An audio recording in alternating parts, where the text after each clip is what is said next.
Welcome. You're listening to the season 5 of the Young Changemakers podcast. This is a Global Changemakers production. If you would like to know more about the programs and the resources available for you, go check global-changemakers.net.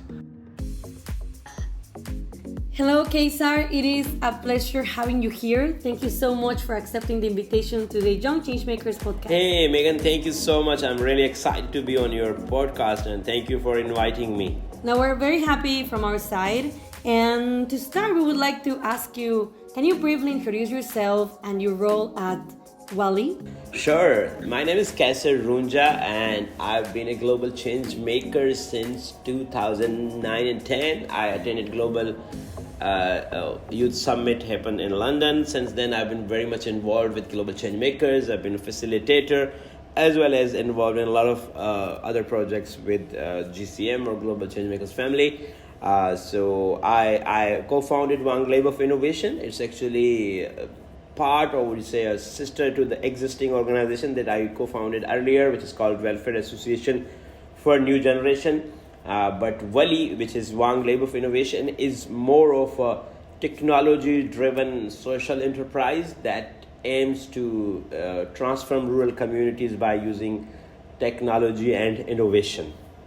Thank you so much. And can you please tell us a little bit more about the projects and initiatives that you have implemented or overseen at the WANG Lab of Innovation? Yeah, of course. So WANG Lab of Innovation is actually built in a very remote and rural area in Laspela district of Balochistan in Pakistan. So it is accessible. It's in the town. It's solar powered. It's connected to very high-fi or high-speed internet access through point-to-point connectivity with the local exchange system in the country. And at WANG Lab of Innovation, our attempt is to make technology accessible and inspire communities to learn and take best out of it. It's supported by the Internet Society, so it's like a community network, which we call it, and it is not just providing internet access, but it's also providing a place for discussion, creativity, art. So a lot of things that we do engage farmers, young people. Then we create local content. Like we see a lot of information is available online virtually from across the board, but most of that content is either in English or languages which is global, but at the local, very grassroots level, people have challenges with global languages. So we're trying to transform and create that content in local languages, as well as also we see a lot of potential we have seen in last few years where we see a lot of artists coming out from grassroots levels having a little bit of shine on social media.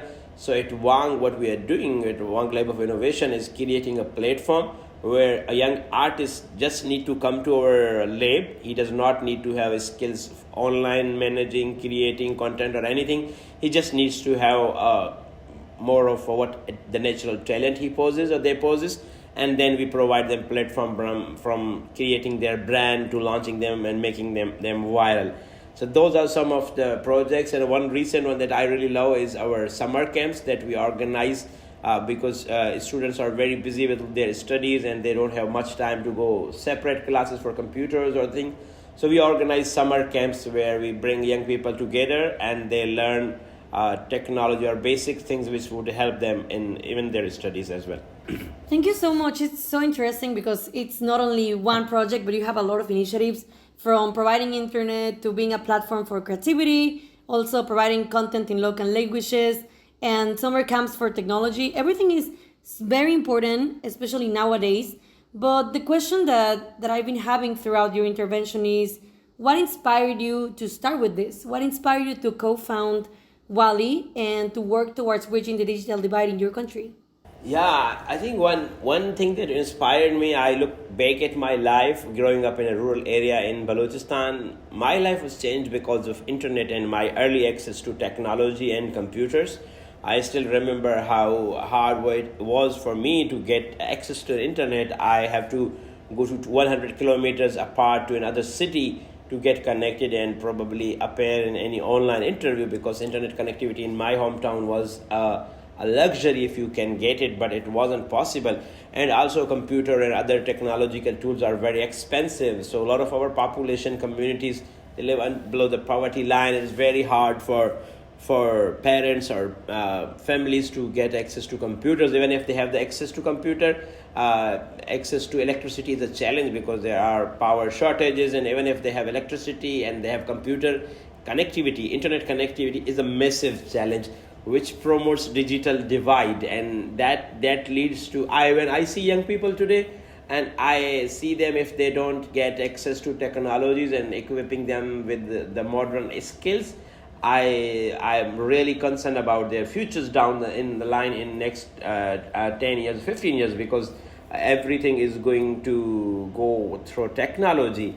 So one thing that when we built this Rural Innovation Lab, one other thing that we learned is AI, especially the recent interventions. And I think what we did successfully is connecting and integrating artificial intelligence into our new programs that I'm very proud of sharing, that I just missed, I think, in the project initiatives part. We actually launched a new website, which is for Pakistan's first Urdu language website, which provides a lot of information about artificial intelligence, its uses in common man's life, and how can we utilize it best for our engagement and progress. Right. Thank you so much for sharing this. Like you have already shared with us your personal experience and how is it that it fueled your interest in the topic and fueled your interest in starting WALI. And you mentioned something very important. You mentioned that it's hard to imagine a future without technology. And indeed, it's also very hard to imagine our present already without technology. You talked about the digital divide, and I would just like to delve into this question. How would you define the digital divide? What is it and how it affects rural communities? Yeah, I think digital divide is earlier to me, I did not had that lens when I was growing up. I thought people are, coming up from that very small town. I thought people are poor because just they are poor as by their luck and nature.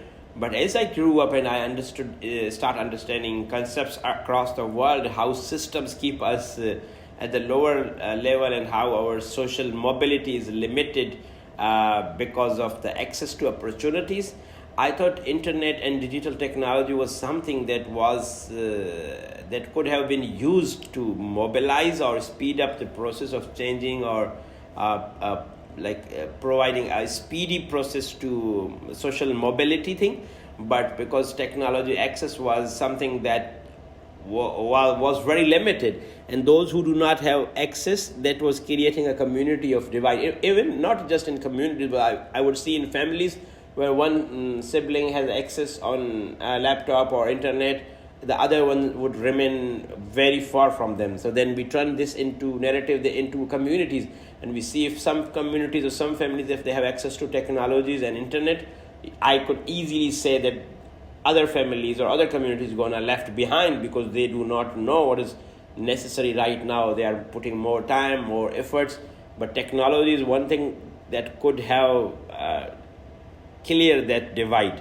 So I think this was affecting very severely to our communities in rural areas. Yes, and something very interesting is precisely that you mentioned that the divide can also be in families, right? The divide can be within communities, within families. And yeah, this makes me wonder, how does the digital divide impact vulnerable groups? Or for example, how does the digital divide impact women differently? Oh, this is so close to my heart, Megan. I remember while I was growing up, I could go to nearest city to live in a shared, for example, hostel with 5 other boys, but it would have not been possible for my sister to go somewhere to stay because of the family and cultural values and accessibility problems. So then this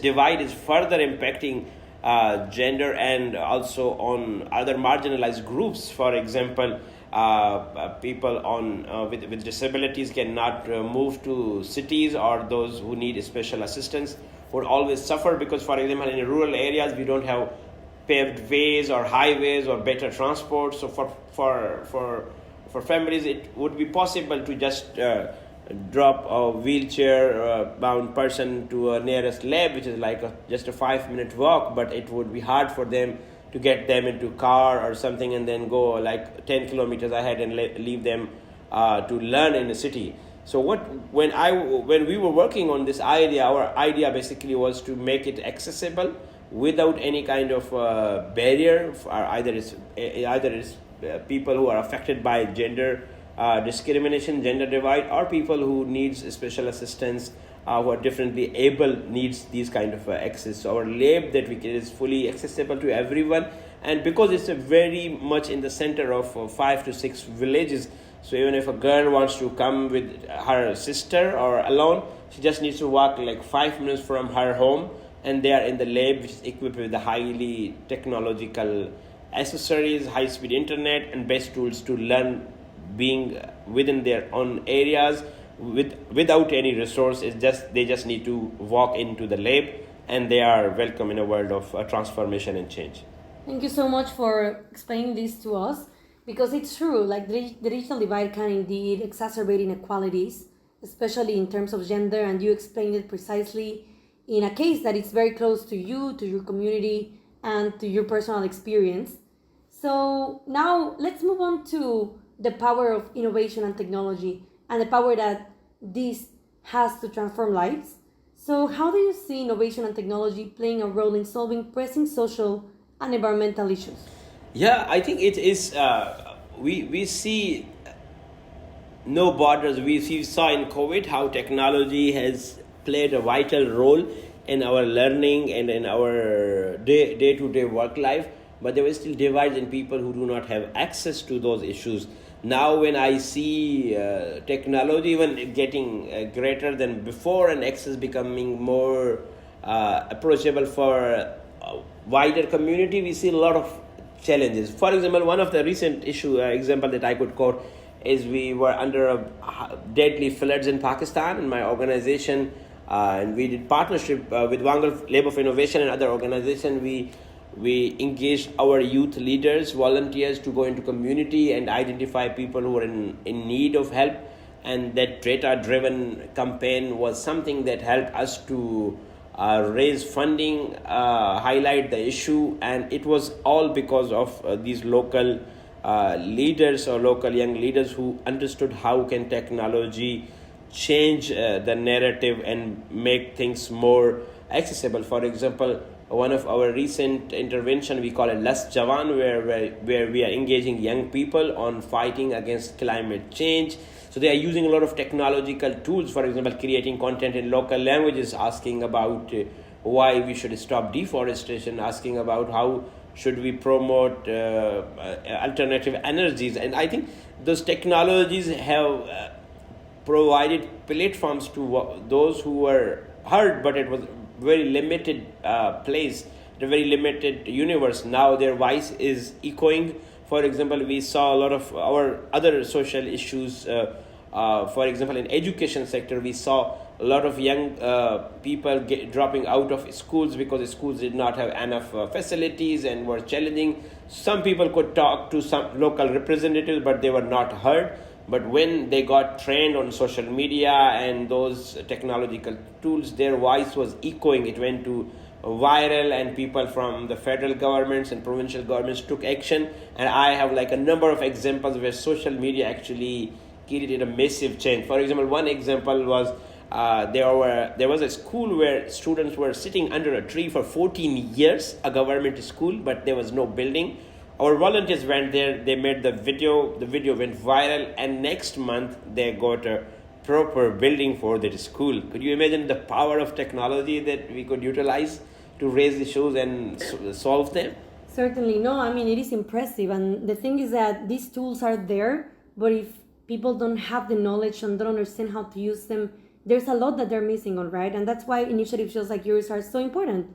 Because, as you mentioned, capitalizing on social media can actually transform a whole community, or can draw attention into issues that are very important but are sometimes left behind, or the attention is not given to them. So thank you definitely so much for sharing this.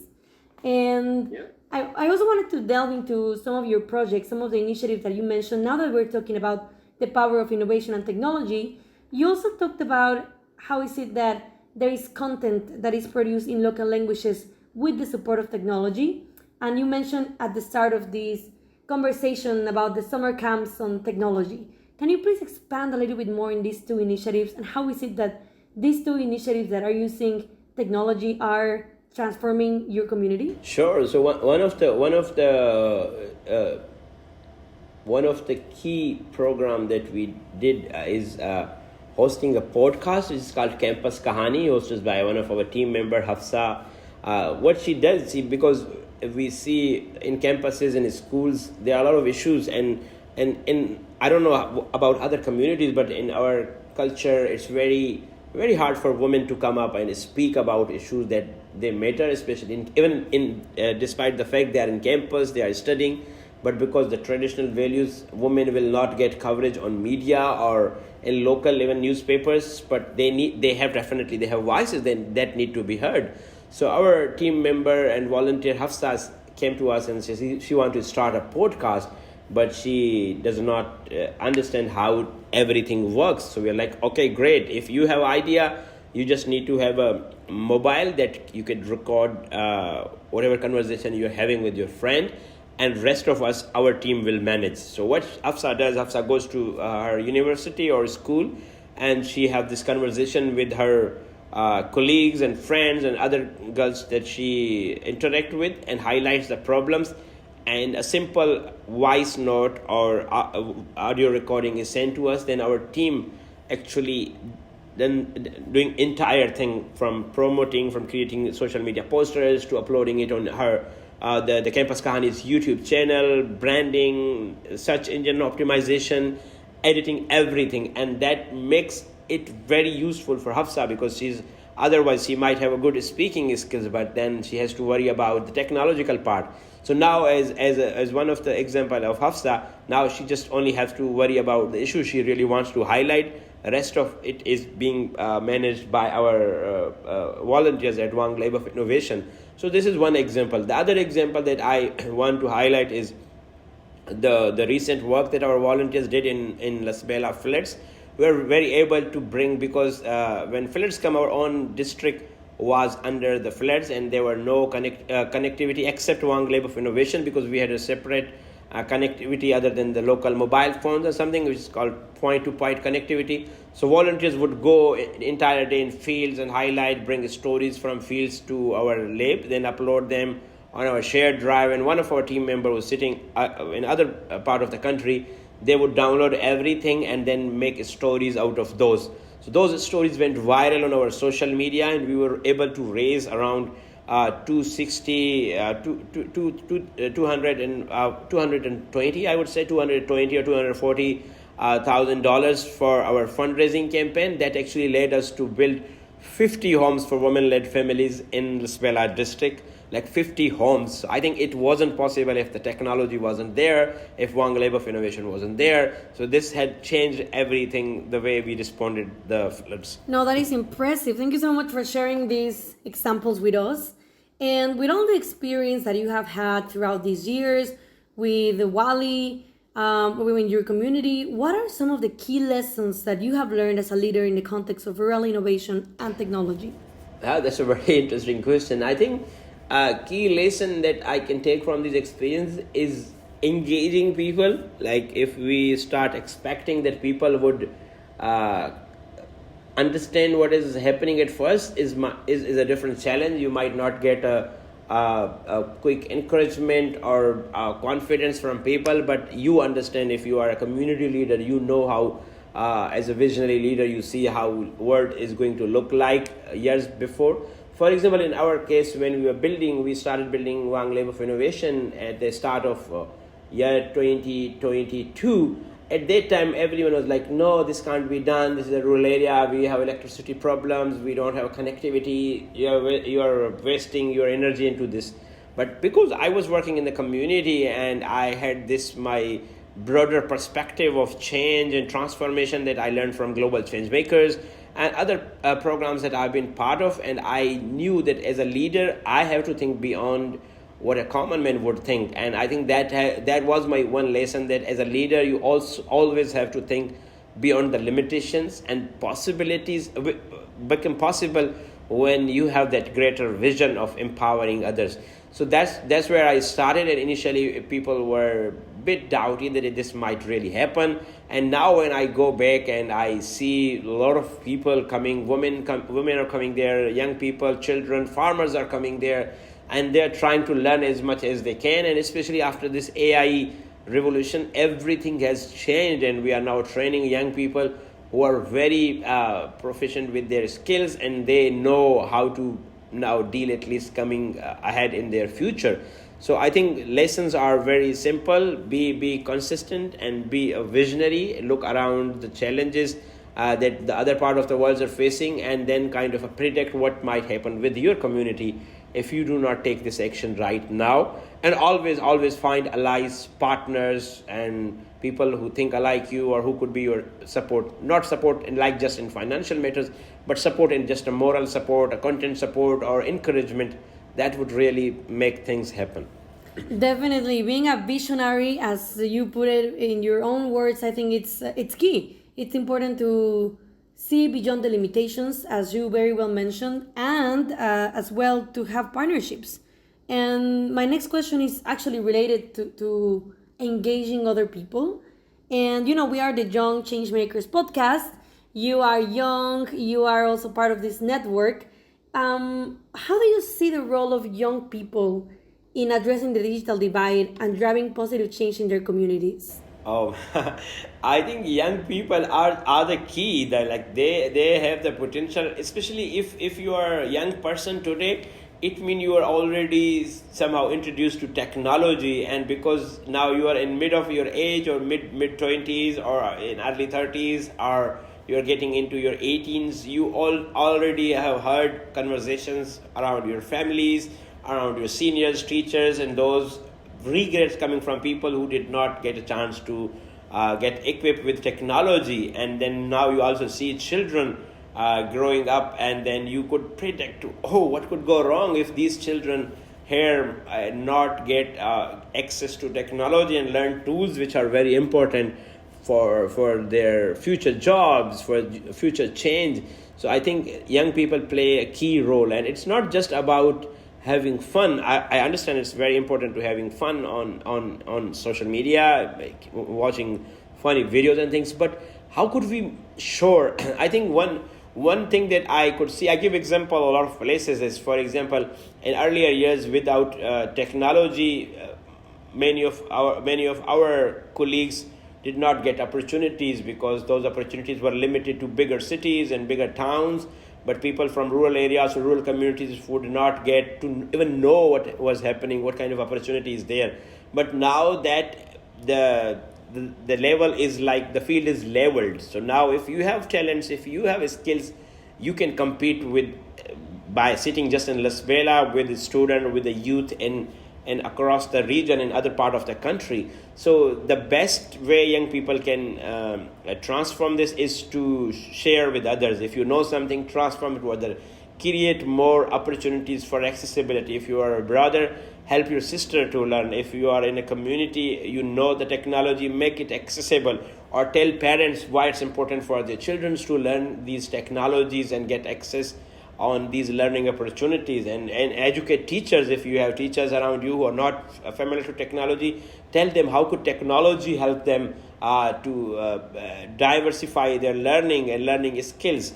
So I think there's a lot that young people can do to cut down this digital divide and make field very accessible for everyone. That is very true. I think, as you mentioned, young people have a lot of skills related to technology, just because, especially the youngest generation, they were already born with much more technology exposure, right? So if there's this chance to share the knowledge, then why not doing it and sharing it, starting with your family and friends? So that is a wonderful advice, and a wonderful perspective on the role of young people.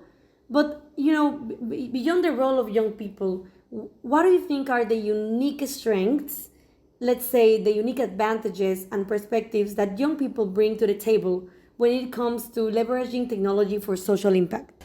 Yeah, I think young people have this potential. As I shared, they have understanding of what happened in past, a little bit around their families, their communities, and they could see, for example, within their communities, people who were very smart, very sharp in their early careers, but because they did not connect themselves with technology, they left out in the bigger race. For example, in my community, I could see some of very exceptional teachers and other workers in government offices were very good with their analytical skills, their knowledge about issues around the world. But because they were afraid or they had no access to technology, now they are left out. They are doing what they could do. But for example, one of my friends is a great writer, and he would write amazing stories in local newspapers, but he's still writing by his pen. But because he did not connect himself with the technology, he left out from game. Maybe if he was aware about blogging or freelancing, he could have been impacting a wider community or a wider audience. But because he left out, so he's not part of the bigger game. So I think other things are, it's not just about strengths, but it's also how do we manage those strengths. Like, I know a lot of my friends who are very good creators, but are they using their creativity into a right platform or into a right direction, which could lead them to transform their knowledge, which could lead them to transform their lives with having those skill sets. So I think for young people, it's very, very important to have direction and then also vision, where they could bring those strengths which they have. For example, it's a consistency, it's a creativity, it's innovation. So I'm more of if you have a unique strength, make sure you are connecting it with the right direction. That's how I see it. Thank you so much, and definitely it is important to have a direction, to see how to connect your skills, your strengths, your abilities to support others. And it's been very well mentioned before that young people that are passionate about bridging the digital divide, they can start by sharing knowledge with their own community. So I would also like to ask you, if young people want to go beyond and maybe would like to learn more about WALI and they would like to support your initiatives, how can they learn more about it and get involved? Sure. I think the one easy way to, if they want to learn or replicate similar issues, for example, I have friends. Once I started this WANG Lab of Innovation, I got to know friends who were very willing to share their old computers, or I found some mentors who are willing to even donate computers. So if you are planning to do this, and I'm always kind of a person who I don't want anyone to build like entire institution at one place. So even if you are just able to do like 2 tools and 1 tool to make sure community or 4 children around you could learn, make sure you start with a small one, so not thinking about the bigger things. So before I go to the actual question, my always the message is start whatever you have. If you could just on your own computer, you could teach someone about writing, if you could teach someone about emailing, if you could teach someone about blogging, please do this. Do not wait that you need to have an entire building and then you have hundreds of children coming and then doing things. So start whatever you have. WANG Lab of Innovation is very open, and we are also open if, for instance, any of our change makers from across the world wants to contribute or do, for example, a learning session. We could invite our students or youth in the community and talk to them if they want to share their experience, or if they even open to collaborate projects which are universal. For example, if somebody sitting in Canada wants to do a project in Pakistan in partnership with WALI, we are very much open to that, and more students or anyone, Changemakers, can learn more about WALI on our website, which is www.wali.com.pk, and also on our social media with handle at WaliCom Park. So they can definitely go there and find out, and I would also share the links with you, so maybe you can put on the description when they come to see. Yes, definitely. Thank you so much for sharing the social media handles. We will also include the links in the description of this episode. And we're sadly getting to the end of this episode. It's been amazing, and thank you so much for sharing everything that you have been doing in your community. But as we approach the end, I would like to ask you, what is one piece of advice that you would give to young change makers who are interested in using technology to drive positive change in their communities? I think my message would be is if you are in light, those who are in the darkness are on your responsibility. So if you know something, teach something. If you have something, share something. That would make accessibility more wider and more approachable for everyone. And we could definitely do a lot. We don't need to do a lot, but we could definitely do something at some place for someone to making things happen, and start with the small. That's it. That is wonderful. Definitely, little by little, we can make very big changes. And I would just like to ask you, is there anything else that you would like to share with our audience about WALI or your work in the field of rural innovation and technology before we close? Yeah, I just want to share about our website. Our new initiative is called Urdu Ai.org, which is a universal platform for diversifying artificial intelligence learning for communities across Pakistan, because a lot of learning is coming in English and we are transferring that into Urdu. That's one of our projects. So we are very open to partnerships and learnings where we could integrate other languages into our platforms. All right, Qaisar, again, thank you so much for joining us in this episode. We are very happy to have you, and we're also very happy to hear about all the impactful change that you're driving in your community. I'm pretty sure that the people that are listening to us today are very inspired and captivated by your story, and we invite them to follow us and follow you in your social media, as you have already shared. So thank you so much for listening, and Qaisar, thank you once again for joining us today. Thank you for having me. It was wonderful to talk to you.